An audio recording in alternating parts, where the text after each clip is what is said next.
මං දවස් 28 කෝස් එකට බබා වැටලත් කරේ. අර කොහොම සතුටුයි දවස් 28 සහභාගී වෙච්ච මේ දවස් ටිකේ දරුවා ඇත්තටම හොඳ තැනක ඉන්නවා. එක්කන් එනකොට හිටපු තැනයි අද ඉන්න තැනයි ගැනකට ඇත්තටම සල්ලිටුයි. මේ හැමං ගන්න හැමෝටම කියන්න කැමති බබා මේ වගේ තැනකට යොමු කරන්න. මොකද මේ ඉංග්‍රීසි දරුවන්ට ගොඩාක් වටිනවා.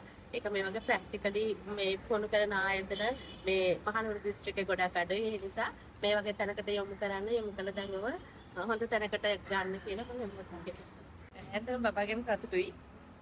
බබා මේ විදිහට අත්දැකීම් ඒක මම හිතේ නෑ. ඇත්තටම කොලෙජ් එක ගැන සතුටුයි. පුතා ගැන සතුටු ටීචර්ලට ගොඩක් තැන්ක් යු. බබා ඇත්තටම කියන්නේ එයාට රයිටින් නොලෙජ් එක තමයි තිබුණේ. ස්පීකින් පැත්තේ ගොඩක් අඩුවෙන් තිබුණේ. අද මම දැක්ක එයා හොඳට කතා කරා. මම ඇත්තටම කන්ටිනියු කරන්න බලාපොරොත්තු වෙනවා. මම වීකෙන්ඩ් එකේ මෙහි ක්ලාසස් එවන්න බලාපොරොත්තු වෙනවා. හේතුව හොඳයි ආය වෙන තැනකට යවන්න ඕන නැහැ. ඒක නිසා මෙහෙම කන්ටිනියු කරගෙන එයාගේ ඉංග්‍රීසි නොලෙජ් එක ගොඩක් ඉම්ප්‍රූව් කරන්න මම බලාපොරොත්තු වෙනවා.